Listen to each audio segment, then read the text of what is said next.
Boa noite. O programa Brasil Sem Miséria, focado naqueles mais pobres aí da população, teve mais uma ampliação. A terceira, anunciada na semana passada pela presidente Dilma Rousseff. A preocupação do governo agora é com a próxima fase do programa, encontrar e melhorar a qualidade de vida de 2,5 milhões de brasileiros que ainda vivem na extrema pobreza, com renda per capita abaixo de R$70. Segundo o governo federal, desde que esse programa de combate à fome foi lançado em julho de 2011, 19,5 milhões de pessoas saíram da pobreza extrema. O Brasilianas.org de hoje vai falar sobre os desafios que o governo terá pela frente para acabar de vez com o chamado núcleo duro da pobreza, as medidas que vêm sendo tomadas para avançar com os programas sociais. E para responder a essa questão, contamos com a participação do estúdio em Brasília, da ministra Tereza Campelo, do Ministério do Desenvolvimento Social e Combate à Fome, e de Rafael Osório, diretor de Políticas e Estudos Sociais do Instituto de Pesquisa Aplicada, o IPEA. Aqui em São Paulo, contamos com a participação da jornalista e cientista política Maria Inês Nassif. E também está com a gente a jornalista Priscila Kersh, que vai trazer a pergunta dos telespectadores. Lembrando que o programa de hoje foi gravado e as perguntas selecionadas do site www.brasilianas.org. Antes de começar o debate, vamos rever a matéria da jornalista Jaqueline Bogdesevicius, apresentada no telejornal Repórter Brasil, da terça-feira da semana passada, quando a presidenta Dilma Rousseff apresentou a ampliação do programa. A partir de março, 2.500.000 beneficiários do programa vão receber uma complementação para atingir a renda familiar mensal de pelo menos R$70 por pessoa.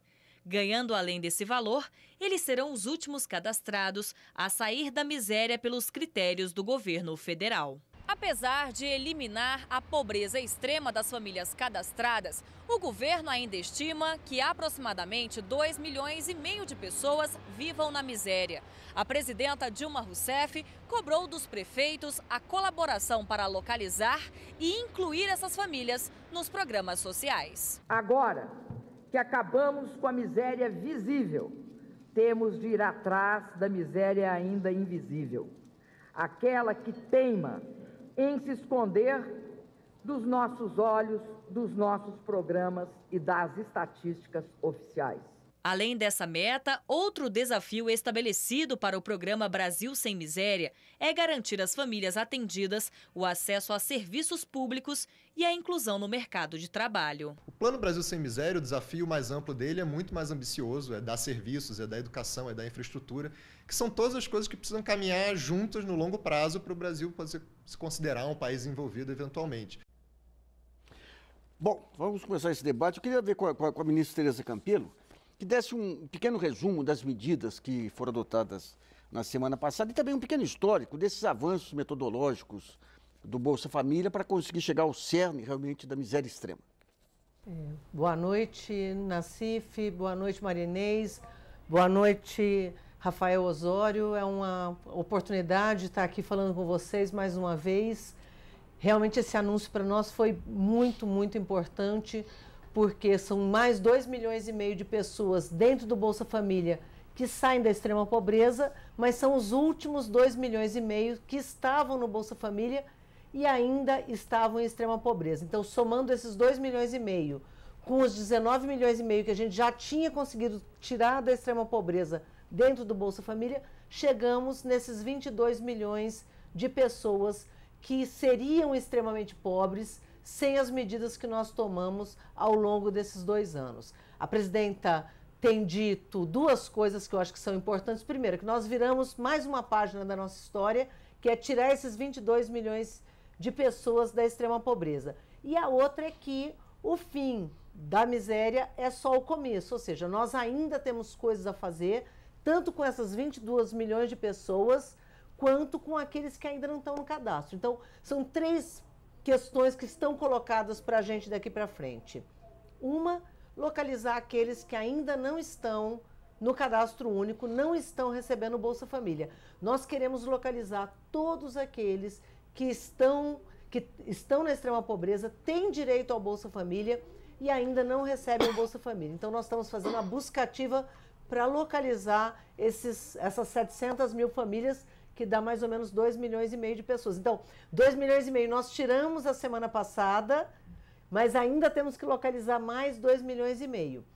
E temos 2 grandes passos dentro do Brasil Sem Miséria, porque o Brasil Sem Miséria não é acabar com a pobreza somente monetária. Nós também queremos levar saúde, educação, assistência, direitos, documentação civil para essa população e queremos, para os adultos, levar oportunidades, melhorar o negócio, fazer qualificação profissional, chegar com microcrédito. Quer dizer, nós queremos que o Estado brasileiro e as oportunidades desse Brasil cheguem para a população mais pobre, para que eles continuem melhorando mais ainda de vida. No caso das políticas sociais, Bolsa Família e a integração com outros serviços de transferência de renda, foi possível por conta desse eixo central, que é esse cadastro único. Em relação aos dados do cadastro único, Rafael, eu queria entender um pouquinho, por que R$70 é a linha divisória entre a extrema pobreza e a pobreza, e como que essas famílias que não recebiam isso até agora fazem para sobreviver? Olha, primeiro a gente tem que entender que essa linha ela não veio do nada, né? Ela tem uma história, essa linha ela colada lá na linha inicial de extrema pobreza que foi decidida por Bolsa Família em 2003 e naquele ano ela equivalia a um 4º salário mínimo. Né? Só que naquela época tomou-se a sábia decisão de não indexar o valor ao salário mínimo. Aí depois a gente olha ao longo do tempo e a gente vai vendo que essa linha ela tem sido reajustada. O último reajuste foi em 2009. Né? Agora é muito importante o que muitas vezes se critica e diz assim, não, essa linha é muito baixa. Mas é importante a gente ter a dimensão que é bom que a linha seja baixa. Primeiro porque nós estamos falando de um programa de transferência de renda que a gente não quer que a transferência de renda compita, por exemplo, com o mercado de trabalho. Então, se a gente tiver um programa de transferência de renda que olhe para uma linha mais alta e que pague valores muito mais baixos, muito mais altos, a gente pode começar a ter esse problema. A segunda vantagem da gente ter uma linha muito baixa é essa, justamente vocês estavam chamando a atenção de usar o cadastro único como uma plataforma para fazer com que os serviços cheguem às pessoas. Porque o que a gente sabe, né, historicamente, não só no Brasil como em outros lugares, é que a camada mais difícil de atingir pela política social é sempre essa camada extremamente pobre da população, que está em locais isolados, está marginalizada, muitas vezes não sabem quais são os programas, os direitos que elas têm. Né? Então, quando a gente coloca essa linha de R$70 e a gente mantém ela baixa, nós estamos dizendo assim, olha, nós queremos dar um foco nessa população, a gente está querendo acompanhar essa população com muita ênfase. E aí a gente tem outros exemplos, né? Por exemplo, a questão do programa Mais Educação, recentemente, que se volta para as escolas que têm maioria de alunos do Bolsa. Quer dizer, nós não estamos olhando só para a situação de insuficiência de renda. A situação é definida pela insuficiência de renda, mas o governo está atento a todas as outras dimensões da pobreza extrema. E isso é um ganho muito importante. Marinês, no vídeo que foi apresentado aí, conclama os prefeitos a trazerem informações dos muito pobres aí. A própria benefício de prestação continuada aí prevê um benefício para deficiente, para velho, para tudo, mas parece que há muita dificuldade das prefeituras de se integrarem a isso. Como que você vê, do ponto de vista político e federativo, essa questão de parceria, união, estados e municípios? Ainda tem muito viés partidário atrapalhando, não? Eu acho que reduziu muito, quer dizer, eu acho que reduziu muito no primeiro momento na formulação do Ministério das Cidades, né? O Ministério das Cidades, inicialmente, teve um conceito de republicanização de acesso e de oportunidades, né? E conquistou muito. Então, deixou de existir o parlamentar ou o político como o mediador, o mediador de oportunidade junto ao governo federal, né? Então, assim, o que o Cadastro Único faz de acesso direto aos prefeitos, o Ministério das Cidades também fazia em relação à infraestrutura social, que foi facilitadora do acesso também às pessoas muito pobres, do Bolsa Família às pessoas muito pobres, né? E eu acho que ao longo de 10 anos de governo, num governo de coalizão, acaba se criando, no meio tempo, alguns monopólios de acesso a essas prefeituras, né? E que eu acho que também existe uma preocupação nesse segundo momento do Bolsa Família, eu pressinto, eu não tenho informações nem nada, mas eu pressinto em algumas medidas que foram tomadas, também iniciativas para melhorar esse acesso e tornar o mais republicano possível, né?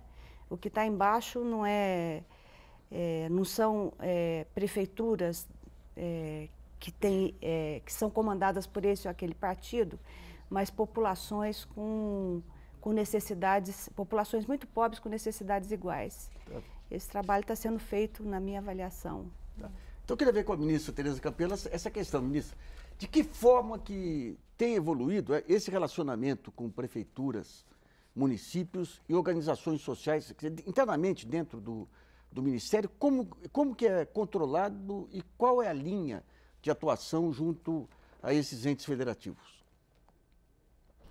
Olha, eu acho que esse debate de municípios, o município está lá perto da população, então ele está mais sujeito à pressão política, nós fizemos uma aposta correta, na minha avaliação, em 2003, quando decidimos que o Cadastro Único e que o Bolsa Família ia se sustentar numa rede municipal. Num país como o nosso, que é um país continental, 195 milhões de brasileiros, se a gente fosse tentar fazer o Cadastro Único com um conjunto de servidores públicos controlados por Brasília, o resultado, primeiro que eu duvido que seria um resultado do ponto de vista da correção do cadastro melhor do que ela tem hoje. Agora, certamente, a gente não teria chegado em 13 milhões e 800 mil pessoas recebendo o Bolsa Família. Hoje, os 5.500 e quase 70 municípios no Brasil têm o Bolsa Família. Nós estamos conectados via web, nós estamos conectados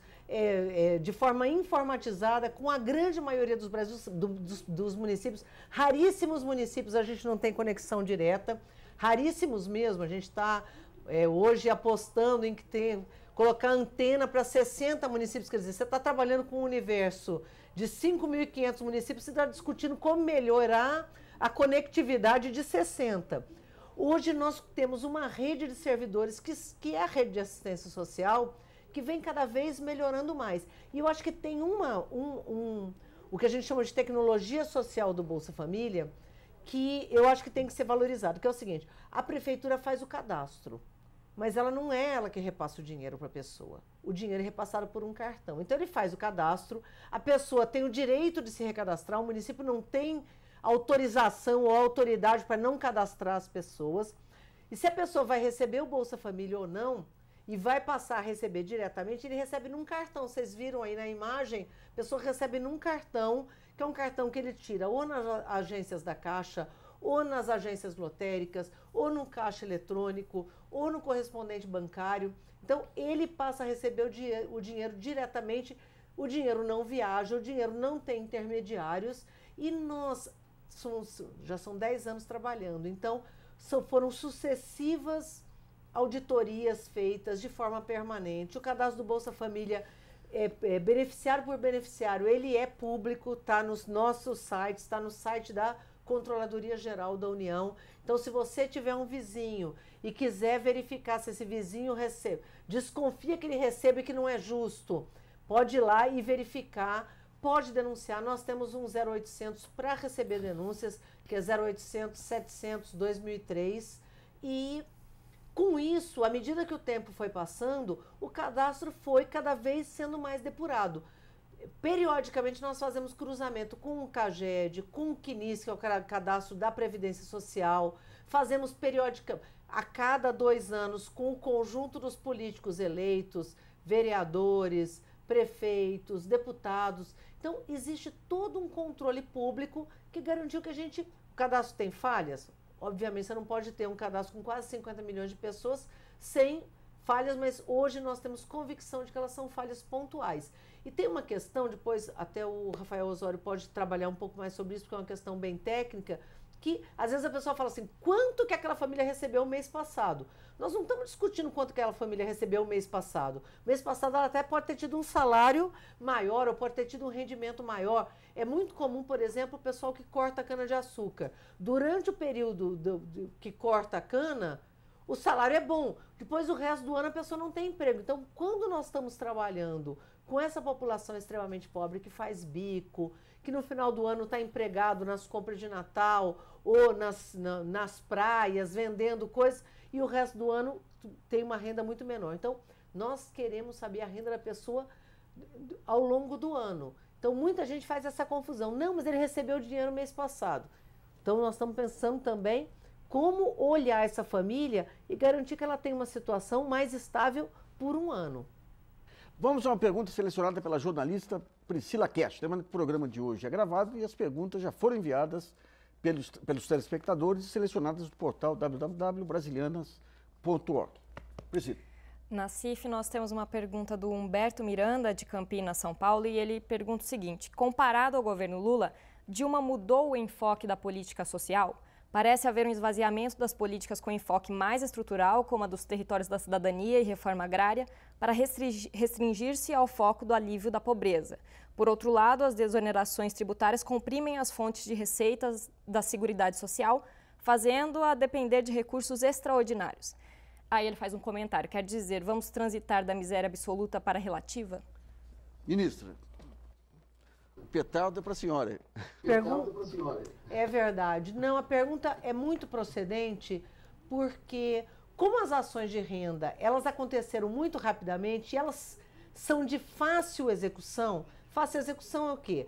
Como a gente já tem o cartão instituído, ao longo do governo do presidente Lula, nós viemos construindo o cadastro único. Então, se a gente tentasse fazer o que nós fizemos na semana passada, em 2003, a gente não ia conseguir, porque não existia o cadastro único. Então, uma das ações estruturantes construídas ao longo do governo do presidente Lula foi exatamente construir o cadastro único. Hoje o cadastro único está num nível que não é ótimo, mas comparado, a gente tinha 2 milhões e 800 mil famílias no cadastro único em 2003 e chegamos a 13 milhões e 800. Portanto, nós temos aí quase 40 milhões de pessoas que entraram no cadastro único e permite, quando a gente toma uma medida do ponto de vista da renda, essa medida ela tem efeito imediato. Então, quando a gente decidiu fazer o Brasil Carinhoso, a presidenta anunciou o Brasil Carinhoso e em 15 dias as famílias estavam recebendo dinheiro.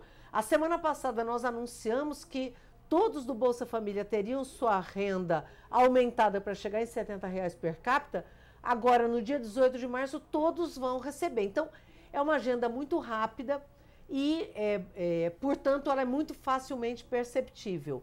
Agora, nós estamos continuando a agenda do governo do presidente Lula em todos os seus aspectos. A questão do território da cidadania, por exemplo, para nós é fundamental dentro da agenda do Brasil Sem Miséria, porque a questão territorial, no meio rural, ela tem olhado territórios da cidadania. Então, por exemplo, quando nós fomos montar o Brasil Sem Miséria no semiárido nordestino, nós fizemos um cruzamento das pessoas que estavam no Cadastro Único e no Bolsa Família, em territórios de extrema pobreza, com as ações do território da cidadania e elencamos territórios que seriam, junto com o Ministério do Desenvolvimento Agrário, que prioritariamente nós deveríamos atuar, levando em consideração tanto as ações que a gente já vinha desenvolvendo, quanto essa possibilidade. Porque, por exemplo, no meio rural, pegando a tua pergunta, que me parece muito voltada à agenda rural, no meio rural, não basta você levar renda, do mesmo jeito que não basta só chegar com semente. Então, nós estamos organizando, junto com o Ministério do Desenvolvimento Agrário e com o INCRA, um conjunto de ações estruturantes. Então, nós entramos com renda, essas famílias do Bolsa Família têm uma renda para sobreviver, para poder se alimentar. Nós entramos com assistência técnica voltada para essas famílias. Por quê? Porque nós não queremos que alguém que saiba dar assistência técnica para o Paraná, por exemplo, vá dar assistência técnica no Maranhão. Nós estamos fazendo assistência técnica exclusiva para aquele território que foi levantado. Junto com a assistência técnica, nós estamos entrando com recursos de fomento, recursos não retornáveis. Por quê? Porque essa família é uma família pobre. Se a gente colocá-la no crédito tradicional, a chance dela conseguir sair dessa rota de extrema pobreza é pequena. Então, nesse primeiro momento, nós estamos investindo recursos para melhorar as condições de produção dessa propriedade. Estamos entrando com semente e estamos entrando com cisternas. Todas são ações que já vinham acontecendo, tem uma ação nova, que é o fomento. Então, olhando para esse público, que é um público extremamente pobre num determinado território. que foi eleito junto com o MDA nesse desenho de olhar a questão territorial. Junto com o INCRA, nós também elegemos 50 mil famílias extremamente pobres, em assentamentos pobres, para que o Brasil Sem Miséria entre de forma estruturada, sem que a gente solape as ações que já são desenvolvidas pelo INCRA, que é um instituto que trabalha com a agenda rural. O que a gente não está fazendo no Brasil Sem Miséria é fazendo desapropriação, e nem caberia fazer, porque essa é uma ação exclusiva do INCRA, e essa é uma ação que nós queremos trabalhar em parceria com eles naqueles territórios que são de extrema pobreza. Então, acho que a grande questão é, nós não interrompemos as ações que vinham sendo desenvolvidas pelo governo do presidente Lula, ao contrário, estamos dando continuidade, e parte dessa experiência que nós acumulamos, como é o caso específico do Território da Cidadania, ela tem nos servido de base para que a gente continue trabalhando e levando ações estruturais. Da mesma forma, no meio urbano, qualificação profissional e tantas outras coisas que a aprendizagem vem lá de trás do governo do presidente Lula. Bom, vamos para o primeiro intervalo, brasilianas.org, volta já.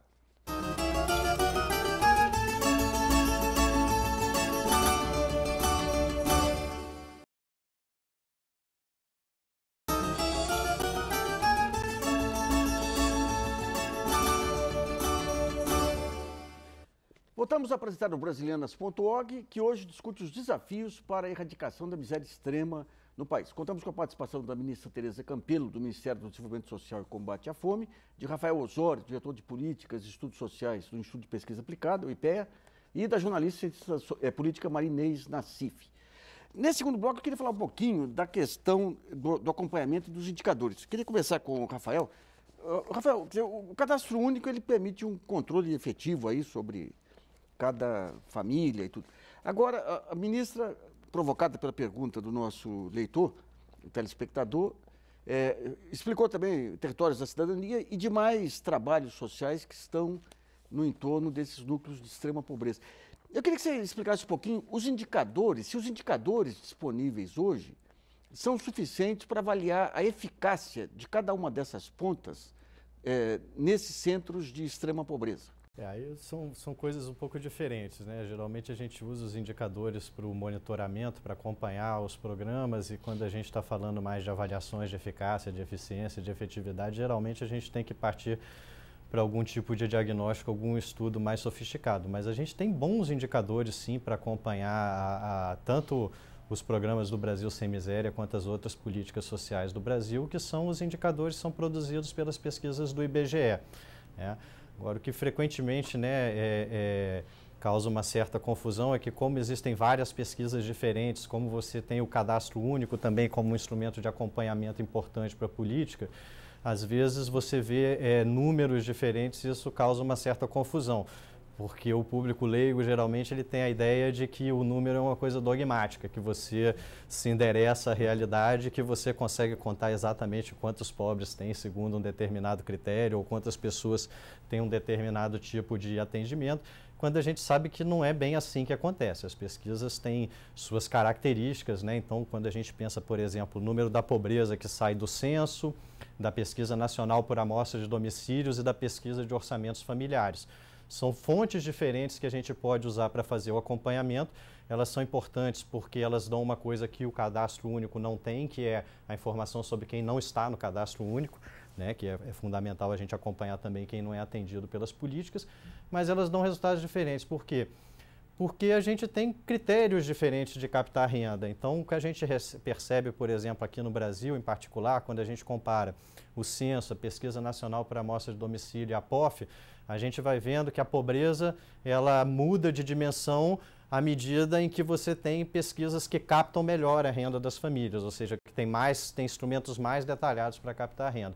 Por outro lado, você também não pode exigir que em determinados tipos de instrumento você tenha uma captação muito bem detalhada, que é o caso do censo. Quer dizer, o censo é uma pesquisa que é feita com uma dimensão enorme, você tem que ter um questionário mais curto, então você não pode investigar determinadas coisas com grau de detalhe que você investiga outras fontes. Mas a gente no Brasil, a gente é muito bem aquinhoado, né? Eu já trabalhei em organismo internacional antes, fazendo pesquisa comparativa internacional sobre pobreza e desigualdade, trabalhando com dados de vários países, e eu posso afirmar que o IBGE, com certeza, é um dos melhores institutos de estatística que a gente tem no mundo em desenvolvimento. Mesmo países desenvolvidos muitas vezes não têm a fonte de informação que a gente tem.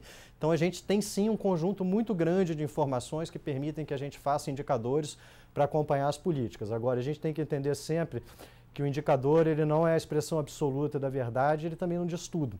Ou seja, quando o indicador mostra uma desigualdade, ele mostra uma diferença, mostra que ela está cedendo ou aumentando com o tempo, seja lá o que for, a gente tem que ir se debruçar com os dados e ir além do que o indicador está dizendo para a gente entender realmente o que está acontecendo ali por trás. Mas eu vou pedir uma receita de bolo para você. Imagine que eu seja uma ONG, eu quero montar uma ONG para monitorar do setor privado, público aqui, essas políticas públicas. Então você tem uma região onde entra o Brasil Sorridente, onde entra o INCRA, onde entra o Ministério do Desenvolvimento Agrário. Quais os bancos de dados e indicadores que eu preciso captar? Eu estou falando especificamente de indicadores, porque você tem outras ações que não... Mas quais que eu preciso captar para analisar se aquele modelo está eficiente no núcleo A, no núcleo B, no núcleo C? Aquela coisa, a gente vê os indicadores se movendo, a gente vê a situação melhorando aqui, conforme a ministra chamou a atenção, né, que isso é uma coisa que tem que ser dita, quer dizer, às vezes os indicadores sociais eles não melhoram tão rápido quanto a gente gostaria que eles melhorassem, mas eles estão todos melhorando e é lógico que aqueles que refletem coisas estruturais, como é muito mais difícil de mudar a estrutura do que conjuntura, eles se movem mais lentamente. Agora, qual seria o conjunto de indicadores ideal? Ele depende muito do fenômeno que a gente está mensurando. Então, se a gente está preocupado com a insuficiência de renda, né, primeiro nós vamos ter que ver quais são as fontes de dados regulares que a gente tem informação de renda. Então, por exemplo, a gente tem aí, para repetir os exemplos, do censo, a PNAD e a POF. Ótimo. Como eles captam a renda? Qual é a periodicidade? Que é outra coisa importante. Por exemplo, a gente não pode fazer o monitoramento da pobreza extrema só com base no censo, porque o censo a gente só vai ter outro em 2020. E a gente quer saber anualmente o que está acontecendo. Então, a gente vai olhar para a pesquisa nacional de amostra de domicílios. Agora, quando a gente vai olhar para as políticas e ver coisas específicas, então, por exemplo, se a gente está pensando nos agricultores no semiárido, agora, no momento, eles estão recebendo o Bolsa Família, eles podem estar participando do programa de aquisição de alimento, eles podem estar recebendo ajuda do pacote de ajudas contra a seca no Nordeste, que a gente está com uma seca no Nordeste super intensa, uma das maiores dos últimos anos, e a gente não vê notícia de êxodo rural, por exemplo. Por quê? Porque a gente está com um pacote de medidas lá. Agora, para acompanhar todas essas coisas juntas, né, nós vamos ter que olhar para bases diferentes. Então, para ver o pacote de medidas de ajuda, uma parte disso vai estar sendo operacionalizada pela Conab. Então, a gente tem que olhar para o registro da Conab para saber, por exemplo, como é que está sendo o pagamento de subsídio para comprar milho, ração para os animais. Né? A gente tem que olhar para o PAA, quer dizer, a gente tem que olhar para o conjunto de coisas. Agora, outra coisa que está acontecendo é que está cada vez mais difícil no Brasil você atribuir a melhoria da situação específica de uma população a um programa específico, que é uma espécie de moda entre os economistas, né, fazer a avaliação de impacto.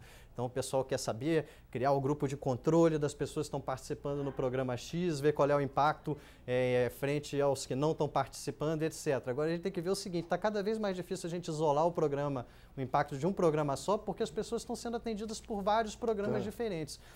E de uma forma boa, porque não tem sobreposição entre eles, tem complementariedade. E isso é conseguido graças principalmente ao cadastro único, que é uma ferramenta que permite a gente saber o que as pessoas estão recebendo para evitar duplicações. Né?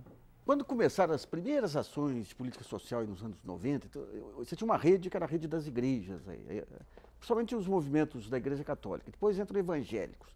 A gente tem rede de prefeituras, talvez de partidos políticos, de conselhos. Como que você vê essa montagem dessas redes sociais no atual estágio de desenvolvimento brasileiro? Eu não sei, eu acho que elas perderam a efetividade.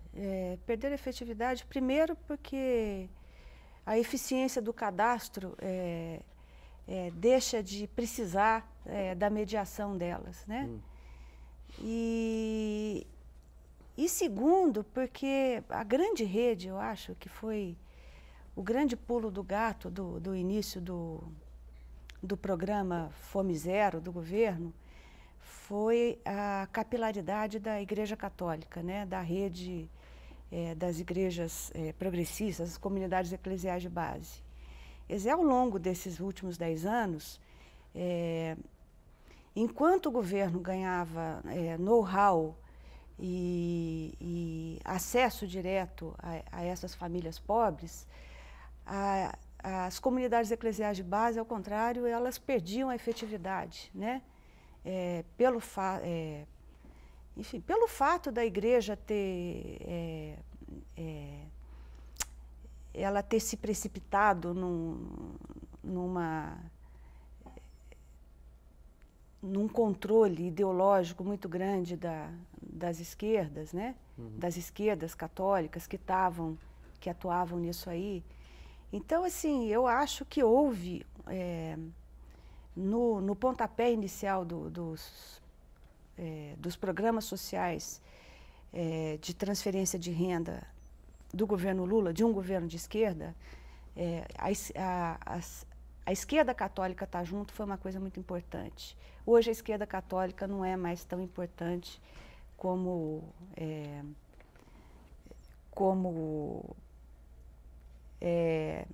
acesso a essas populações, né? Então, eu queria ver com a ministra Tereza Campelo essas interlocuções com organizações sociais, ministra. Nos últimos anos também, desde a Constituição de 88, estavam previstos aí os conselhos municipais em várias áreas, aí, as conferências nacionais, surgiram ONGs, surgiram novos movimentos sociais. Como que se dá essa interlocução no âmbito do seu ministério? Na agenda da assistência social, eu acho que a gente tinha uma situação no Brasil que era praticamente não existia rede pública que desse conta de uma agenda ao longo, antes dos anos 2000. Então, você tinha o quê? Uma prevalência muito grande da rede privada e da rede de filantrópicas ligadas à igreja ou ligadas a movimentos sociais. Felizmente, inclusive, tinha isso, porque o Brasil não contava com uma rede pública que desse conta de um conjunto de pessoas em situação de vulnerabilidade, seja pela pobreza, seja por outras situações. Então, em grande parte, era essa rede de conveniadas, que a gente chama filantrópicas, entidades que contavam com... muitas vezes nem contavam com recursos públicos, contavam com a isenção de impostos ou imunidade e que acabaram criando essa vasta rede no Brasil que ajudava a cuidar das pessoas. Eu acho que a grande diferença que a gente tem pós-Constituição de 88 e principalmente ao longo da última década foi a criação de uma rede pública, em especial uma rede de assistência social que não existia. Então, eu nem diria que diminuiu a rede privada, eu diria que a rede pública aumentou e hoje uma parte dos serviços o Estado corretamente está fazendo, como é o caso de transferência de renda fundado numa grande rede de assistência social que vem se qualificando, ainda tem muito que melhorar. A gente tinha uma rede de assistência social a gente chamava de assistencialista, muito com base ainda no primeiro damismo, e hoje você cada vez mais tem uma rede que é uma rede profissionalizada, com servidores públicos contratados em concurso, com gente com nível superior, portanto com qualificação profissional, rede com psicólogos, não só com assistente social, também com assistente social formada, com curso superior. Então, a gente vem profissionalizando uma rede e a rede pública vem melhorando e crescendo. Por quê? Porque existia um grande déficit no Brasil de equipamentos públicos e de uma rede que desse conta dessas necessidades. Agora, a rede privada continua ainda existindo, acho que não nessa agenda, acho que a Marinês está correta, essa agenda que envolve a questão da pobreza, ela foi praticamente absorvida, né, de transferência de renda, a ideia de sopões, de distribuição de comida. Hoje o Brasil é outro, então aquela agenda de distribuição de comida, hoje praticamente não existe. Você tem o caso clássico, inclusive, da ONG ligada ao Betinho, que hoje muda de funções, exatamente colocando isso. Quer dizer, o grande problema hoje não é mais juntar alimentos para doar no Natal. Os problemas, eles felizmente aumentaram no sentido de que as pessoas exigem outras coisas. A prefeita, no dia do lançamento dessa última fase do Brasil Sem Miséria, a prefeita que falou, a prefeita de Arapiraca, em Alagoas, ela comentava isso, que ela foi prefeita na década de 90 e dizia: As pessoas me procuravam querendo comida. Hoje as pessoas procuram porque querem Instituto Federal de Qualificação Profissional, querem os IFETs. Quer dizer, o Brasil vem melhorando e, portanto, a demanda das pessoas vem mudando. Bom, vamos a mais um intervalo e Brasilianas.org volta já.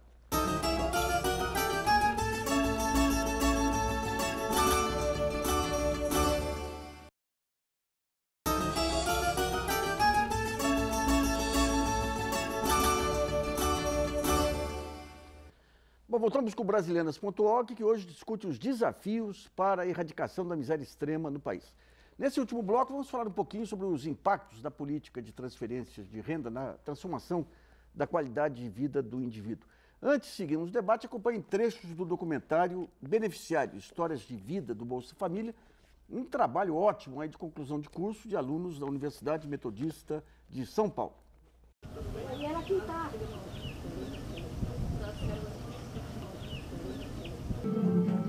Onde que tá? Minha bagunça, gente. É aqui a minha moradia. Mas eu me sinto feliz aqui, viu, gente? Mesmo com toda dificuldade, eu me sinto feliz aqui. A minha rotina é assim. É trabalho, trabalho e filho. Trabalho e filho. Fogão, comida. Há 18 anos que nós moramos aqui. Né? Aí foi só nascendo menino. Ela não cuidava, poxa, aí só nascendo menino. Aí ficou esse monte de menino aí. Quantos filhos o senhor tem? 9. Minha casa é essa, minha filha, ó. Entendeu? Mas a gente é feliz desse jeito. Então, daqui a pouco eu arrumo tudo bonitinho, porque não está arrumado ainda. O Brasil é herdeiro de uma situação histórica em que você teve uma larga parcela da população que não foi integrada ao mercado de trabalho. E isso significa uma condição de vida muito precária. A ideia dos programas de transferência de renda, ela nasce de uma ampla discussão em relação à eficácia dos programas de combate à pobreza no início dos anos 90. O primeiro programa nasce em 1995 em Campinas, com o prefeito Magalhães Teixeira. É o primeiro programa de renda mínima municipal. É uma vida bem sofrida mesmo, viu?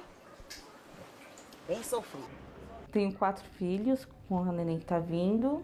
A gente viu na televisão o Bolsa Família. Foi oportunidade. Era R$15 que eu pegava. Recebo o Bolsa Família, eu pego 198 do Bolsa Família, com mais R$80 do renda. Só que mal dá para nossa alimentação. O que faria com o dinheiro?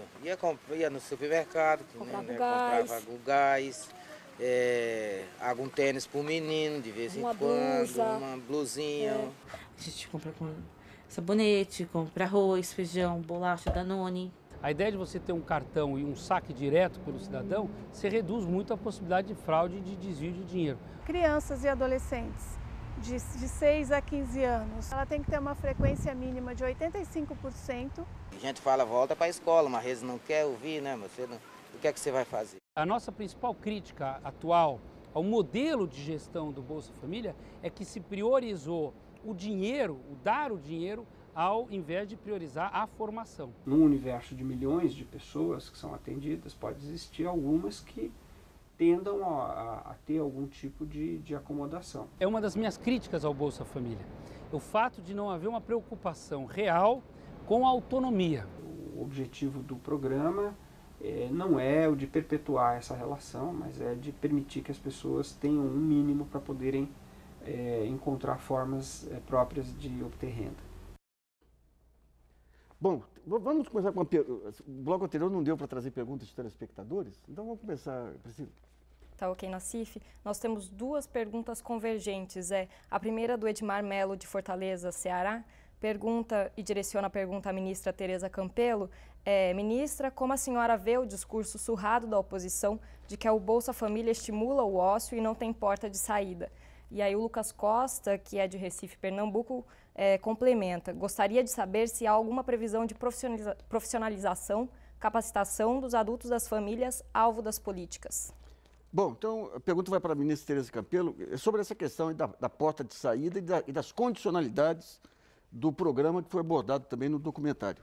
Hoje é bem confortável a gente falar do Bolsa Família. Eu ajudei a construir o Bolsa Família lá em 2003 e na época a gente tinha várias teses. Tinha os que defendiam que o Bolsa Família, além de aliviar a pobreza, não levaria as famílias ao ócio e muita gente dizia o contrário. Agora nós estamos 10 anos depois, né, Rafael? Então, não precisamos ficar defendendo teses, nós podemos olhar para os dados, para as estatísticas, para as pesquisas. Então, primeira grande questão, aliviou de fato a pobreza das famílias, que era o efeito desejado. Segunda questão, os efeitos sobre a educação são efeitos absolutamente importantes e já mudaram a realidade do Brasil. Nós temos conseguido garantir que essas crianças não só estejam em sala de aula, tenham uma frequência acima do que a média nacional. Todas as crianças no Brasil têm que ter uma frequência no mínimo de 75%. As crianças do Bolsa Família, 85%. Essas crianças, estando em sala de aula, se alimentaram melhor. E hoje nós já vemos os filhos do Bolsa Família, que são crianças que estão desde a primeira série, no primeiro ano, no Bolsa Família, e hoje já estão no ensino médio. Então, essa evolução mudou o Brasil. Essas crianças vão viver num país já com outra oportunidade. Agora, todas as nossas pesquisas mostram o contrário. O Rafael depois também pode ter oportunidade de falar sobre isso, porque o IPEA pesquisou sobre essa matéria. As pessoas acham que os pobres são pobres porque não trabalham. Não é verdade. São pobres porque não tiveram oportunidade de estudar quando eram novos, não tiveram oportunidade de se qualificar e hoje herdam todo esse passivo, portanto tem que enfrentar um mercado de trabalho exigente, disputando com outras pessoas, sem ter toda essa bagagem. Então nós não podemos jogar com o ônus de não encontrar uma melhor colocação no pobre que não teve oportunidade nenhuma. A população pobre do Bolsa Família, a população adulta pobre do Bolsa Família trabalha.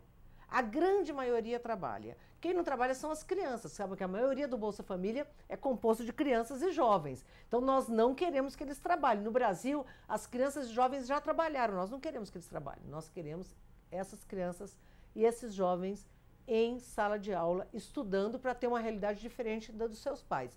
Os adultos trabalham, mesmo trabalhando, ganham pouco, são mais explorados, são mais vulneráveis, fazem bico, não têm uma renda regular, não estão no mercado formal de trabalho, mas estão no mercado de trabalho. Nós queremos, sim, ajudar que essas pessoas melhorem o seu negócio.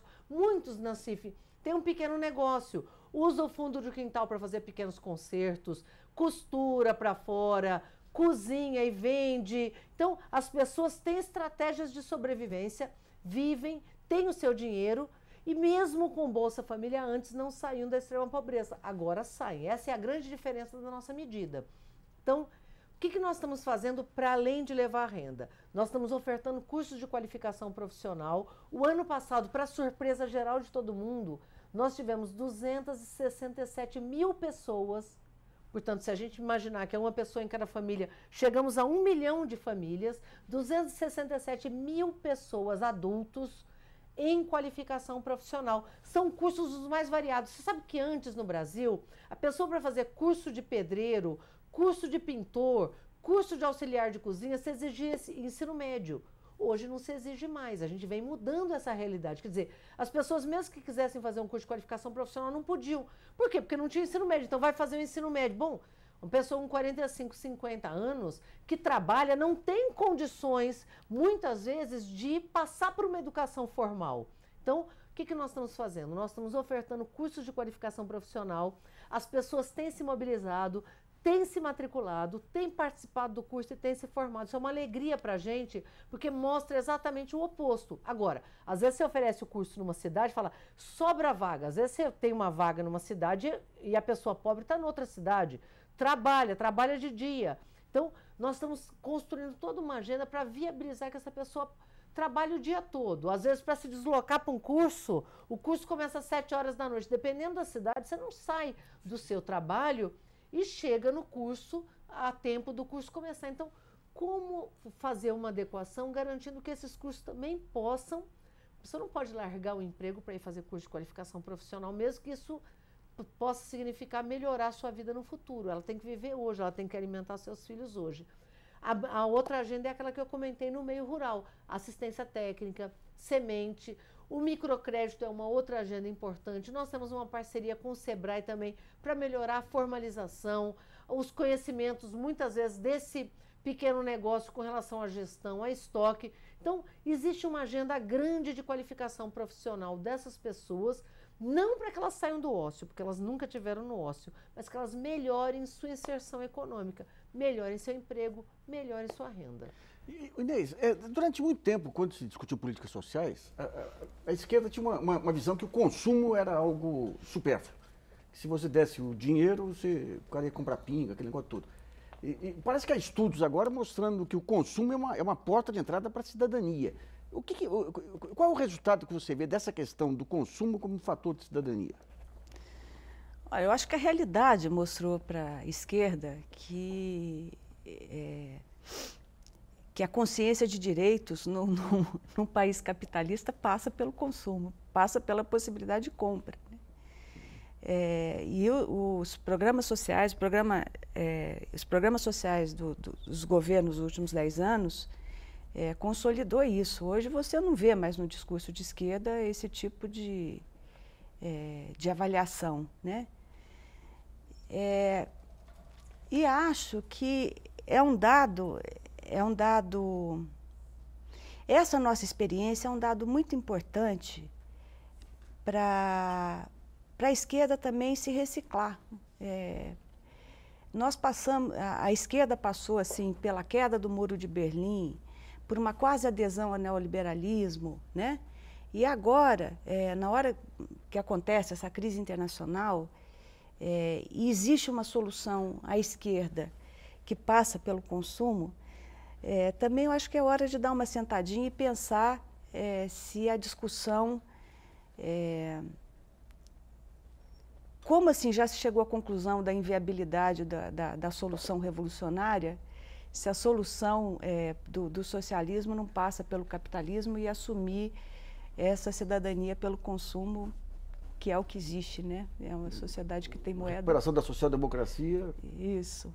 Eu acho que o Brasil tem uma colaboração muito importante nesse debate a nível internacional. A experiência brasileira efetivamente vai ficar na história. Rafael, quando a gente fala dessa questão do consumo, em geral os economistas eles veem tudo, digamos assim, de uma forma cumulativa, né? Os físicos que acham que de vez em quando tem alguns tilts que dão aí, que mudam até a categoria das pessoas. E o que nós vimos aí, tem alguns casos, como a professora Valquíria Leão aqui de Campinas, que andou investigando o Bolsa Família do ponto de vista de entrevistas com as famílias, né? E a partir do momento que a família entra no consumo, você vê que a mudança de patamar passa a ser exigente em relação a serviços públicos e tudo.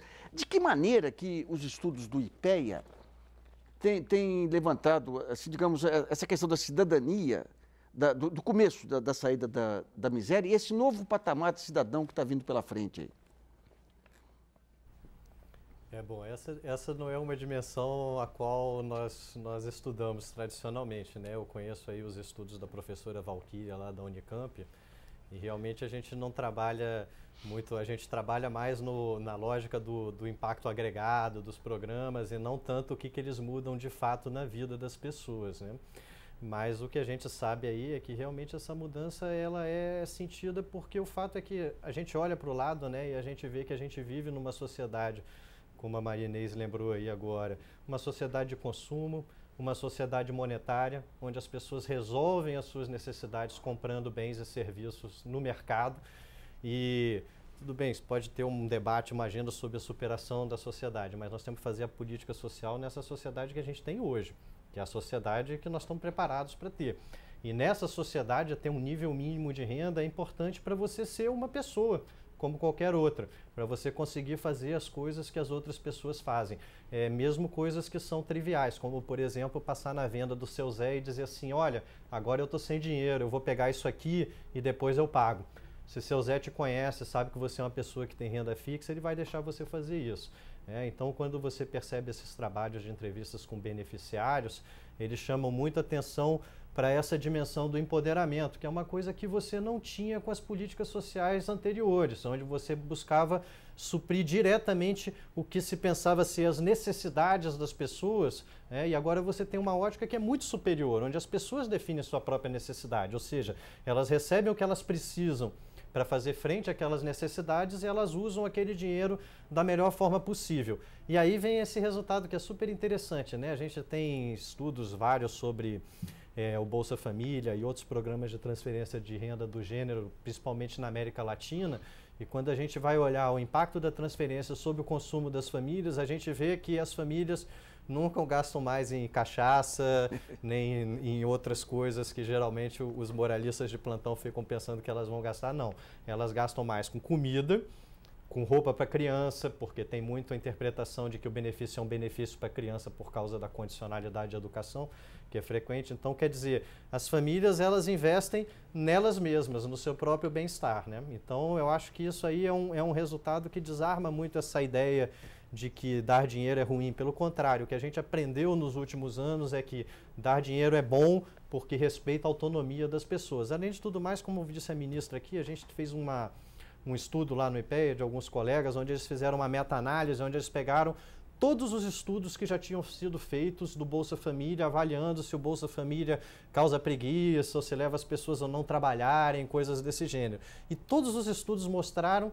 que isso não acontece. Aliás, quando você tem evidência de que isso acontece, é uma evidência positiva, que nem a ministra ressaltou. Ou seja, às vezes mulheres que têm filhos pequenos estão trabalhando menos por causa do Bolsa Família. Mas isso é uma coisa boa, tá certo? Então, é muito bom que a gente tenha essa lógica agora, que é uma lógica que respeita a autonomia das pessoas, respeita a liberdade delas escolherem, naquele mês que elas recebem o benefício, o que elas vão fazer com aquilo. Se elas vão comprar comida, se elas vão comprar roupa, ou, por que não, pagar a prestação da televisão que elas compraram.